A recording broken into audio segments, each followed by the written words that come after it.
کتاب البیوع یہ ہدایہ کی تیسری جلد ہے یا تیسرا حصہ ہے، اور یہاں سے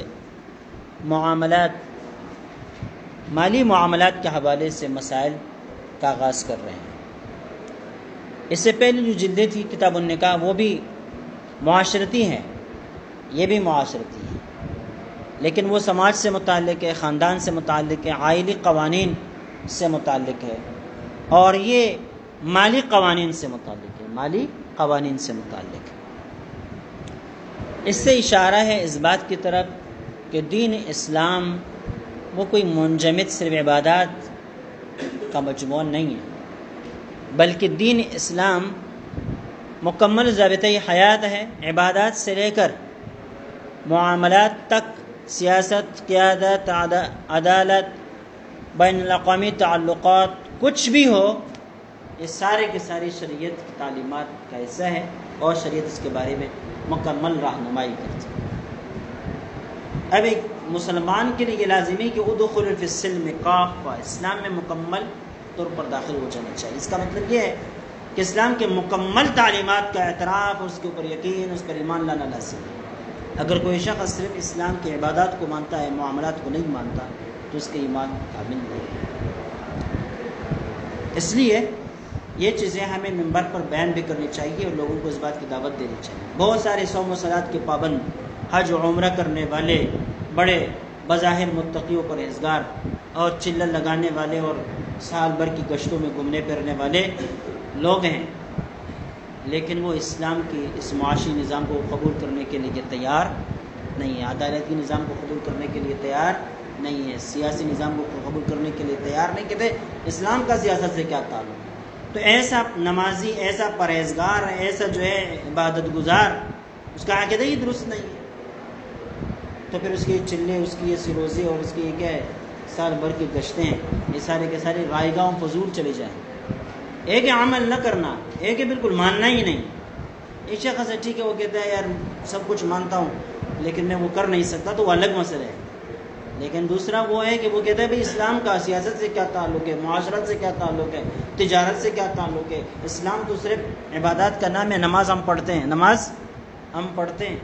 آج کل بہت سارے لوگ ہیں ہمیں کہتے ہیں یار میں بھی نماز پڑھتا ہوں، میں بھی نمازی ہوں، میں بھی کیا ہوں، میں بھی حضور صلی اللہ علیہ وسلم کے عشق رکھتا ہوں، محبت رکھتا ہوں، میرے سامنے کوئی گستاخی کر کے دکھائے میں یہ کروں گا وہ کروں گا، ایسا ہوتے ہیں۔ لیکن بھائی ٹھیک ہے، صرف عشق نہیں، عشق تو تب ہے کہ جب پیغمبر کی تعلیمات کو مکمل طور پر تسلیم کر لیا جائے۔ جہاں آپ کے مفادات شریعت کے ساتھ ٹکرانے لگ جاتے ہیں تو آپ مفادات کو ترجیح دیتے ہیں، شریعت کو چھوڑ دیتے ہیں، یہ تو کوئی عشق نہیں ہوا۔ عشق کا پتہ تب چلتا ہے کہ جب آپ کے مفادات اور شریعت کے مفادات آپس میں ٹکرانے لگ جائے اور آپ شریعت کے مفادات کو مقدم کریں اور اپنے مفادات کو چھوڑ دیں، تو یہ کیا ہے؟ عشق ہے، یہی اسلام ہے، یہی مسلمانی ہے۔ نماز تو کسی کے مفادات کے اندر رکاوٹ نہیں۔ ایک شخص نماز پڑھتا ہے، چرس بھی پیتا ہے، چرس کا اڈا بھی چلا رہا ہے، منشیات کا اڈا بھی چلا رہا ہے، شراب پی رہا ہے، پلا رہا ہے، دوسرے خرید و فروخت کر رہا ہے، نماز تو رکاوٹ نہیں بن رہی نا، نماز تو نہیں بن رہی۔ کیا بنے گی؟ اسلام کا سیاسی نظام مقابل اور رکاوٹ بنے گا۔ اسلام کا سیاسی نظام، اسلام کا معاشی نظام کہے گا کہ یہ جو خرید و فروخت تم کر رہے ہو یہ ناجائز ہے، اور سیاسی نظام رکاوٹ بنے گا اور اس کو اس خرید و فروخت سے منع کر دے گا، روکے گا۔ کیا ٹکرا ہوگا؟ نماز تو نہیں ٹکراتی، روزہ رکھنا نہیں ٹکراتا، حج کرنا، عمرہ کرنا یہ نہیں ٹکراتا، نظام ٹکراتا ہے اور اس کو نہیں مانتا۔ بہرحال یہ باتیں پہلے سے عرض کر دیں کہ بھائی ہماری کوئی ذہن سازی بھی ہو جائے، صرف کتاب پڑھنا نہیں۔ کتاب البیوع، بیوع بے کی جمع ہے، اور بے جو ہے ازداد میں سے، لفظ بے ازداد میں سے۔ ازداد کا مطلب یہ ہوتا ہے کہ ایسا لفظ جو دو ایسے معنی رکھتا ہے جو ایک دوسرے کے بالکل ضد ہے، جیسے کہ بے دو بالکل ضدی معنی رکھتے ہیں۔ ایک مطلب ہے، ایک معنی ہے خریدنا، دوسرا معنی ہے فروخت کرنا، یہ دوسرے ایک دوسرے کے بالکل ضد ہے، دونوں کے درمیان تباین ہے۔ ایسے الفاظ متضادہ کہلاتے ہیں۔ کیا کہلاتے ہیں؟ تو یہ لفظ بیع جو ہے یہ الفاظ متضادہ میں سے ہیں، یہ دو متضاد معنی رکھتا ہے۔ اسی طرح لفظ شراء بھی متضاد الفاظ میں سے ہیں، الفاظ متضادہ میں سے ہیں، ازداد میں سے متضاد معنی رکھتے ہیں۔ اس کا بھی یہی معنی ہے، خریدنا فروخت کرنا، خریدنا فروخت کرنا، لیکن غالب کے اعتبار سے دونوں کا استعمال الگ الگ ہے۔ غالب کے اعتبار سے لفظ بیع کا استعمال ہوتا ہے اخراج المبیع عن الملک قصدن، مبیع کو اپنی ملکیت سے قصدن نکالنا، یہ بیع ہے۔ اور اخراج الثمن عن الملک قصدن کو شراء کہا جاتا ہے، یعنی ثمن پیسے اپنی ملکیت سے نکالنا قصدن و ارادتن، اور اس کے عوض میں کوئی اور چیز اپنی ملکیت میں لے کر آنا، یہ شراء کہلاتا ہے غالب استعمال کے اعتبار سے۔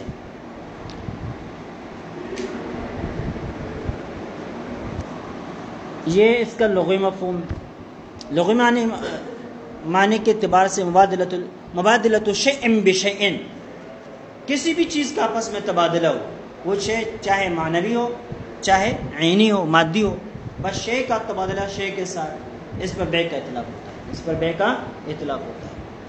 اور بعض حضرات نے اس کا ترجمہ مبادلۃ الشیء، مبادلۃ المال بالمال سے کیے۔ شریعت اس کے اندر تھوڑا سا ٹانکا لگا دیتی ہے، اس کے اندر تھوڑا سا اضافہ کر کے وہی تعریف برقرار رکھتی ہے۔ مبادلۃ المال بالمال بالتراضی، مبادلۃ شیء مرغوب بمثلہ بالتراضی، یا مبادلۃ شیء بشیء بالتراضی، رضامندی کے ساتھ دو چیزوں کا آپس میں تبادلہ کرنا، یہ بیع کہلاتا ہے۔ کیا کہلاتا ہے بھائی؟ یہاں پر حضرت فرماتے ہیں قال البیع ینعقد بالایجاب والقبول، بیع منعقد ہوتی ہیں ایجاب و قبول کے ساتھ۔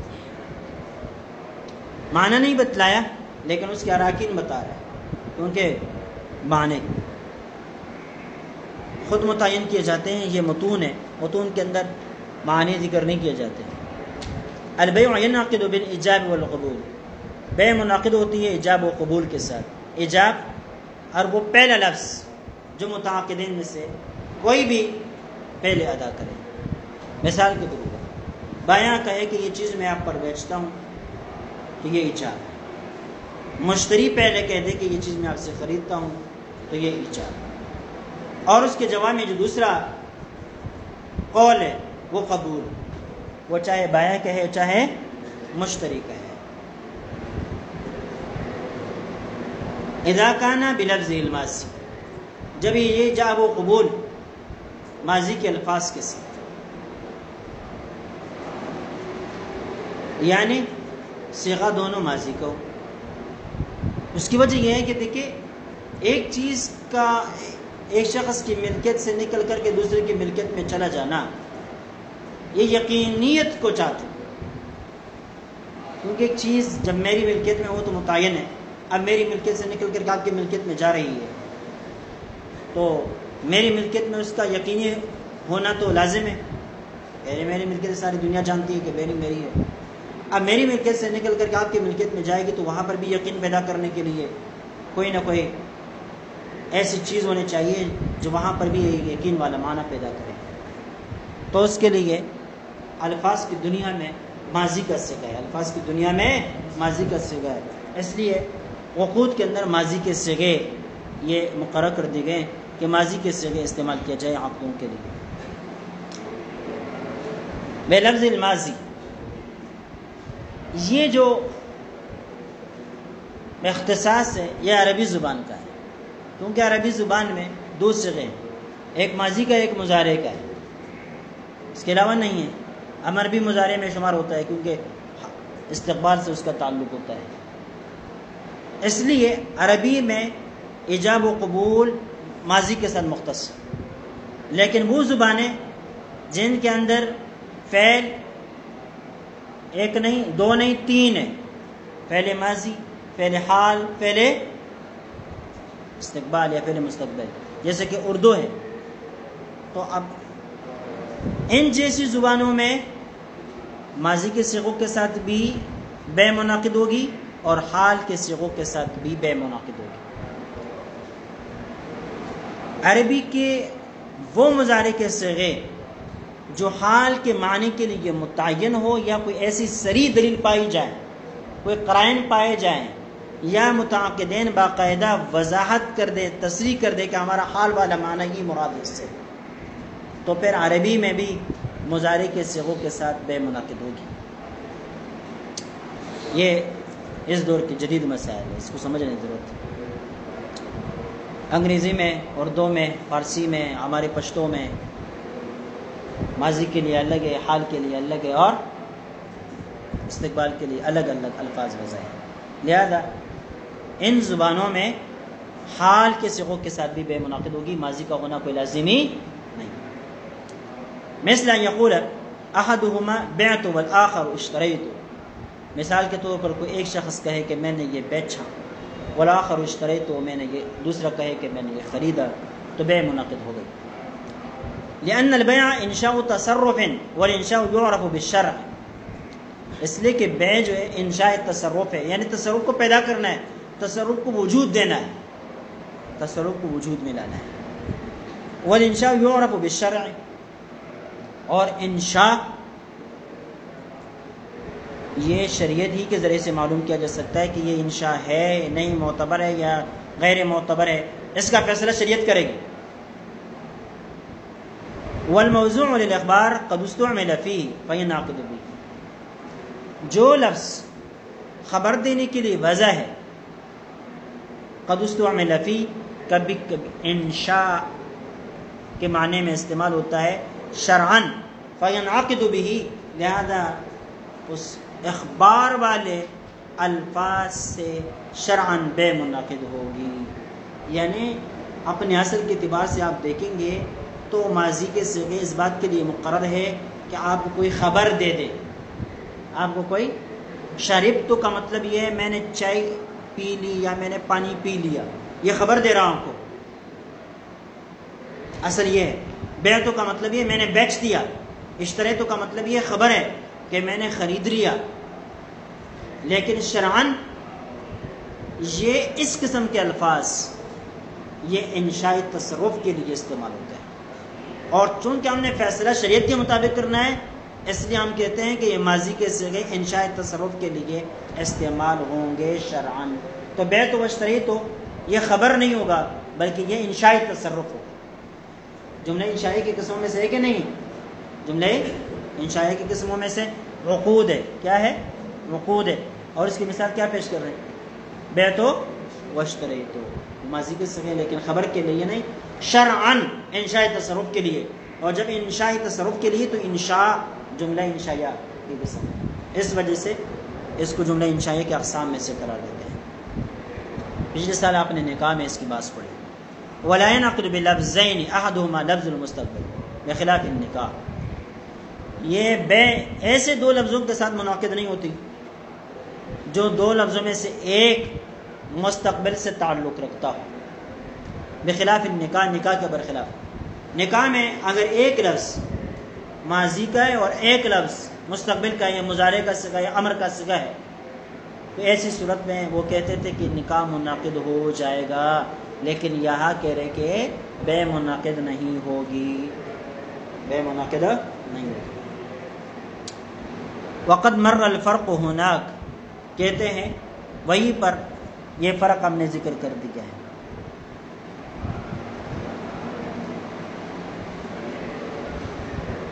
دیکھیں نکاح میں ہوتا کیا ہے، نکاح میں ایک آدمی دو طرفہ وکیل بن سکتا ہے۔ مثال کے طور پر ایک شخص کو آپ نے کہا، کسی لڑکی نے کہا کہ زوجنی، میرا نکاح کر دو، اس نے فوراً کہہ دیا نکاحتو یا زوجتو یا تزوجتو، تو اس کا نکاح ہو جائے گا، اس لڑکے کے ساتھ ہو جائے گا جس کو اس لڑکی نے کہا تھا کہ میرا نکاح کر دو۔ اس لیے کہ تزوج تو جب کہہ دیا دو باتیں ہو گئی، ایک اس نے اس کی وکالت کو قبول کر لیا کہ ٹھیک ہے میں آپ کا وکیل ہوں، اور پھر اپنا نکاح اس نے خود کر بھی دیا اس کے ساتھ۔ تو ایک آدمی بیک وقت دو کردار ادا کرتا ہے۔ کس کا؟ ایک موجب کا اور ایک قابل کا، یعنی وہ موجب بھی ہے اور وہ قبول کنندہ بھی ہے، ایجاب بھی کر رہا ہے اور قبول بھی کر رہا ہے، اگرچہ ان میں سے ایک بطور اصل کے ہیں اور دوسرا بطور وکیل کے ہیں۔ لیکن عقد بے میں ایسا نہیں ہوتا، ایک آدمی ایجاب بطور وکیل کے کرے، پھر قبول بطور اصل کے کرے، یا جو ہے قبول بطور اصل کے ہو، ایجاب بطور وکیل کے ہو، یا الٹ ہو، ایسا نہیں کر سکتے۔ اس وجہ سے کہہ رہے ہیں کہ اس میں اور نکاح میں فرق ہے، بے میں اور نکاح میں فرق ہے۔ وَقَوْلُهُ رَضِيتُ بِكَذَا أَوْ أَعْطَيْتُكَ بِكَذَا أَوْ خُذْهُ بِكَذَا فِي مَعْنَى قَوْلِهِ بِعْتُ وَاشْتَرَيْتُ، رضیتو کا لفظ استعمال کرتے ہیں، یا کوئی بھی لفظ جو انشاء عقد پر دلالت کرتا ہے، کوئی بھی لفظ جو انشاء عقد پر دلالت کرتا ہے اس سے بھی بے منعقد ہو جائے۔ مثال کے طور پر کہتے ہیں وَهَبْتُكَ هَذَا الشَّيْء بِأَلْفٍ، 1000 روپے کے بدلے میں یہ چیز میں نے آپ کو ہبہ کر دی، ہبہ کا لفظ استعمال کیا، لیکن آگے کیا ہے؟ بِأَلْفٍ کہہ دیا۔ سامنے والے آدمی نے کہا قبلتُ، ٹھیک ہے میں نے قبول کیا، یا جواب میں کہہ رہے اشتریتُ، میں نے خرید لیا، یا امضیتُ یا رضیتُ، جو بھی لفظ بولیں جو انشاء تصرف پر دلالت کرتا ہے، قبولیت پر دلالت کرتا ہے، درست ہو جائے گا۔ تو یا رضیتُ بِکَذَا کہہ دی، او اعطیتُکَ بِکَذَا یہ چیز میں نے آپ کو اتنے پر دے دی، او خُذْهُ بِکَذَا یہ چیز آپ اتنے پر لے لیں، فی معنی قولی بیعت واشتریت، یہ بھی ایسا ہے جیسے کہ بیعت واشتریت ہے، یعنی جس طرح بیعت واشتریت کے ذریعے سے بے منعقد ہو جاتی ہے، اس طرح ان الفاظ کے ذریعے سے بھی بے منعقد ہو جاتی ہے۔ لأنه يؤدي معناه، اس لیے کہ یہ الفاظ بھی اس بیعت واشتریت کا معنی ادا کرتے ہیں، یا ایسا معنی ادا کرتے ہیں جن سے بے منعقد ہو جاتی ہے، ایسا معنی ادا کرتے ہیں جن سے بے منعقد ہو جاتی ہے۔ والمعنى هو المعتبر في هذه العقود، ان عقود کے اندر معنی ہی کا اعتبار ہوتا ہے، الفاظ کو نہیں دیکھا جاتا۔ وہ ہبہ کا لفظ استعمال کر رہا ہے لیکن معنوی طور پر وہ ہبہ نہیں ہے، بے ہے، اس لیے کہ ہبہ میں عوض نہیں مانگا جاتا، لیکن جب وہ عوض کا مطالبہ کر رہا ہے تو پتہ چلا وہ ہبہ نہیں کر رہا ہے، بیچ رہا ہے، اگرچہ الفاظ کیا استعمال کر رہا ہے؟ ہبے کا استعمال کر رہا ہے، ٹھیک ہے۔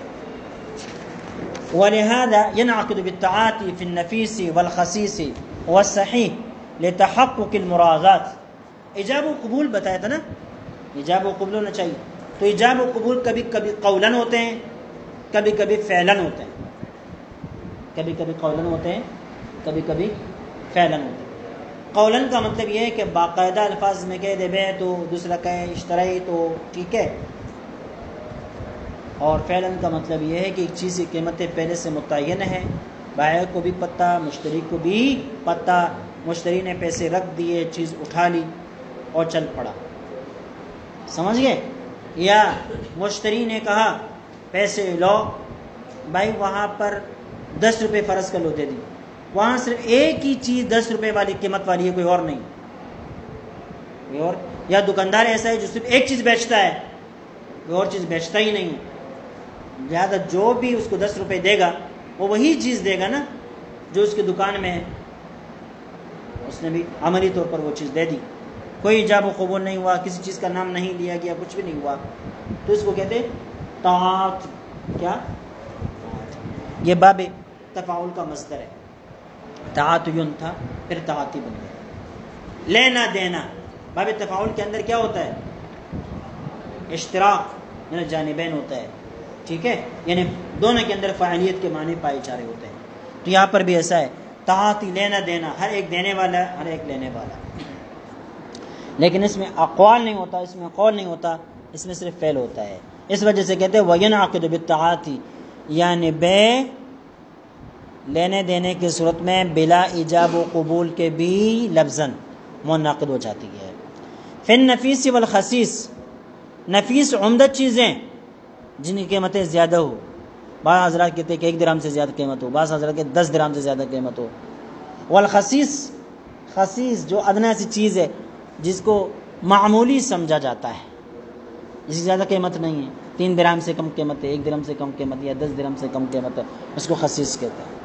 بھائی ادنا چیز و اعلیٰ چیز دونوں میں بے منعقد ہو جاتی ہے۔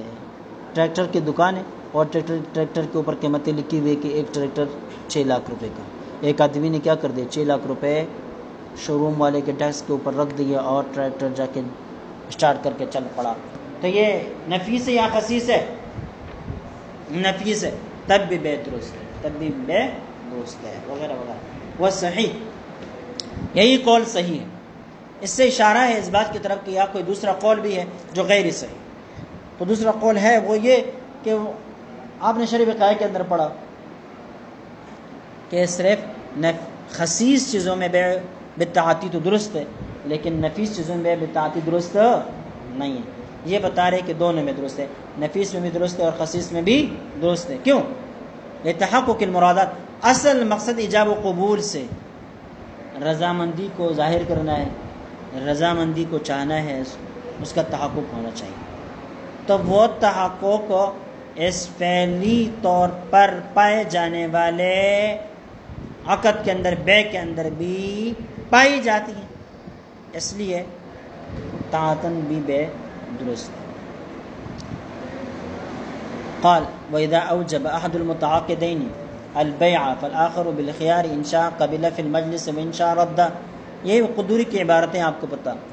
وَإِذَا أَوْجَبَ أَحَدُ الْمُتَعَاقِدَيْنِ، جب متعاقدین میں سے کوئی ایک ایجاب کر لیں، البیع، بے کی ایجاب کر لیں، بے کا آغاز کر لیں، فالآخر بالخیار، تو دوسرے کو اختیار ہے، انشاء قبل فی المجلس و انشاء رد، مجلس کے اندر قبول بھی کر سکتا ہے، رد بھی کر سکتا ہے۔ اس کو کہتے ہیں خیار مجلس، اسے کیا کہتے ہیں؟ خیار مجلس کہتے ہیں۔ وعدہ خیار القبول، اچھا خیار قبول بھی اس کو کہتے ہیں، خیار مجلس بھی اس کو کہتے ہیں، ٹھیک ہے۔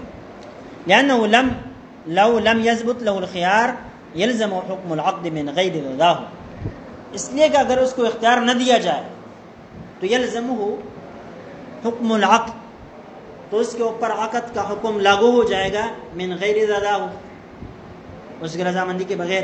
اگر دکاندار کو اس بات کا پتہ چلے کہ خریدار کی رضامندی کے بغیر بھی اس کی وہ چیزیں بیچ جا سکتی ہے، تو آپ ہر دکان کے سامنے گزرتے ہوئے وہ کہے گا میں نے یہ چیز تم پر بیچ، ابھی لینا پڑے گا۔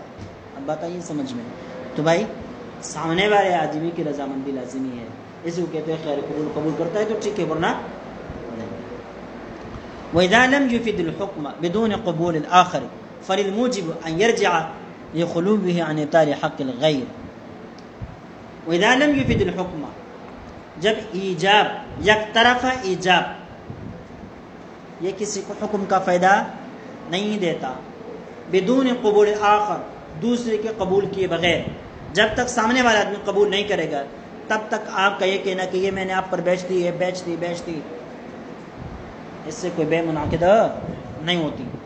جب بے منعقد نہیں ہوتی، جب تک سامنے والا آدمی قبول نہیں کرے گا، فَلِلْمُوجِبِ أَنْ يَرْجِعَ، تو موجب کو اس بات کا حق حاصل ہے کہ وہ اپنے ایجاب سے کیا کر لیں، رجوع کر لیں۔ ایک آدمی بڑے جذبات میں آ گیا کہ چلو یہ چیز میں نے آپ پر بیچ دی یار، لے لو، لیکن سوچا یار یہ تو میں نے بیچ دی، میرے ذاتی کام، فوراً کہہ دیا یہ بھائی نہیں بیچتا، تو اس کو اس بات کا حق ہے، لیکن تب تک جب تک سامنے والا آدمی نہ کہے کہ میں نے قبول کیا۔ جب اس نے کہہ دیا میں نے قبول کیا، تو اب اس کی رضامندی کے بغیر ایجاب سے رجوع نہیں کر سکتا، لِخُلُوِّهِ عن ابطال حق الغیر، اس لیے کہ یہ غیر کے حق کو باطل کرنے سے خالی ہے۔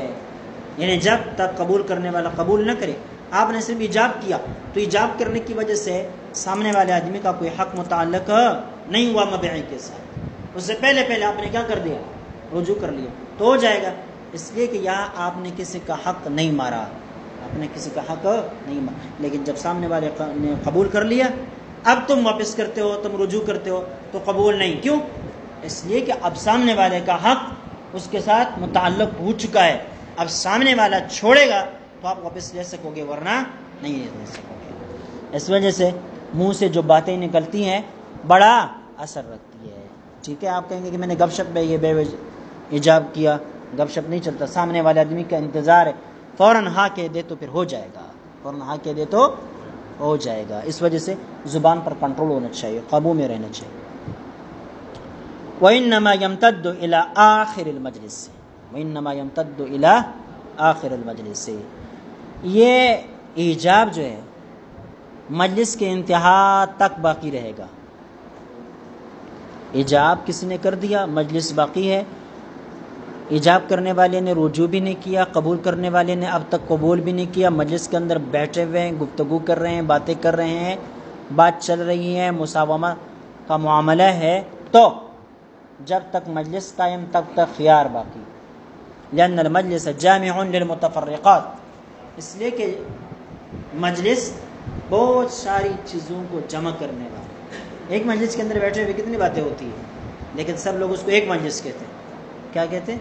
ایک مجلس کہتے ہیں. ایسا نہیں کہتے ایک بات کا مجلس الگ ہو، دوسری بات کا مجلس الگ ہو، تیسری بات کے لیے الگ مجلس ہو. نہیں، ایک مجلس کے اندر جتنی بھی باتیں ہوتی ہیں وہ ایک مجلس کی باتیں سمجھا. فاعتبرت ساعاته ساعة واحدة دفعا للعسر وتحقيقا لليسر. تو مجلس کی جتنی بھی ساعتیں، جتنے بھی لمحات ہوتی ہیں، ان تمام لمحات، ان تمام ساعات کو ایک ہی ساعہ، ایک ہی لمحہ سمجھا جاتا ہے. دفعا للعسر، تاکہ تنگی دفع ہو، وتحقیقا لليسر، اور آسانی متحقق ہو. آسانی شریعت کا منشا یہی ہے کہ مشکلات کو ختم کرتی ہے، آسانیوں کو پیدا کرتی ہے. اب اگر اس بات کا اختیار نہ دیا جائے 3 سیکنڈ کے اندر اندر جواب ہونا چاہیے ورنہ مجلس بدل جائے گا، ورنہ مجلس، تو پھر تو لوگ مشکلات کے اندر پڑ جائیں گے نا بھائی. تو یہ شریعت کو مطلوب نہیں ہے. کچھ مہلت دیجیے بھائی، جب تک آپ بیٹھے آپ فیصلے کر رہے ہیں، تو یہ آسانی ہے.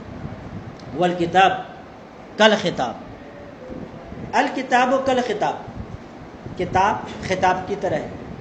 یعنی کسی کو خط لکھ کر ایجاب کرنا یہ ایسا ہے جیسے کہ آپ آمنے سامنے بیٹھ کر ایجاب کرنا. آمنے سامنے اگر آپ کسی کو کہہ دیتے ہیں کہ یہ موبائل میں نے آپ پر بیچ دیا 10,000 روپے کا، تو ایجاب ہو جائے گا نا.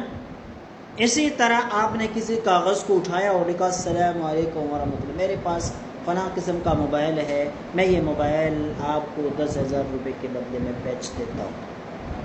اور وہ خط کسی کو دے دیا کہ جاؤ فلاں کو دے دیں، یا اوپر سے نیچے پھینک دیا، وہ آدمی نیچے کھڑا ہے. اب بات سمجھ میں آئی نہیں آئی؟ آپ زور سے اس کو یہاں سے نہیں بتانا چاہتے یا نہیں بتا سکتے، تمہاری آواز تک نہیں پہنچتی. آپ نے ایک پتھر کے ساتھ کاغذ کو لپیٹ دیا اور وہاں تک پھینک دیا، نام لکھ دیا اس کے اوپر کہ بھئی یہ میری طرف سے ایجاب. اب آتا ہی سمجھ میں. تو یہ خط ہو گیا. کیا ہو گیا؟ خط. لیکن یہ خط بھی کس کی طرح ہے؟ خطاب کی طرح. یعنی یہ بھی ایسا ہی معتبر ہے جیسے کہ آمنے سامنے بات کرنا کیا ہے؟ معتبر ہے. اللہ اکبر. وقد الارسال، اسی طرح ارسال کا مطلب کسی کو قاصد بنا کر بیچ دینا. دونوں میں فرق ہے. خط میں آپ نے باقاعدہ کچھ چیز لکھا اور بیچ دی، کسی کے پاس بیچ دیا، ٹھیک ہے. اور ارسال میں یہ ہوتا ہے کہ آپ نے کسی کو خط نہیں لکھا، زبانی کسی کو کہہ دیا کہ جاؤ فلاں آدمی سے کہہ دو کہ فلاں کہہ رہا ہے کہ میرے پاس فلاں جو موبائل ہے وہ آپ پر اتنے کے بیچ دیتا ہوں. اس کو کہتے ہیں ارسال. اس کو کیا کہتے ہیں؟ ارسال. حتی اعتبر مجلس بلوغ الکتاب و اداء الرسالہ.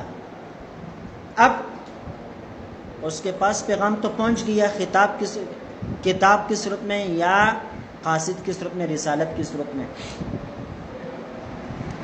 جس مجلس میں اس کو خط ملا اور اس نے پڑھا، اسی مجلس میں قبول کرے گا، اسی مجلس میں اس کو قبول کرنے یا رد کرنے کا اختیار ہوگا. اگر وہ مجلس برخاست ہو گئی، ختم ہو گئی، تو پھر کیا ہے؟ پھر اس کا جو اختیار قبول ہے وہ باقی نہیں رہے گا.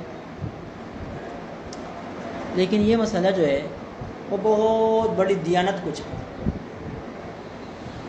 آپ نے خط بھیجا ڈاک کے ذریعے سے کسی کے پاس، ڈاکیا اس کو خط دے کر آیا.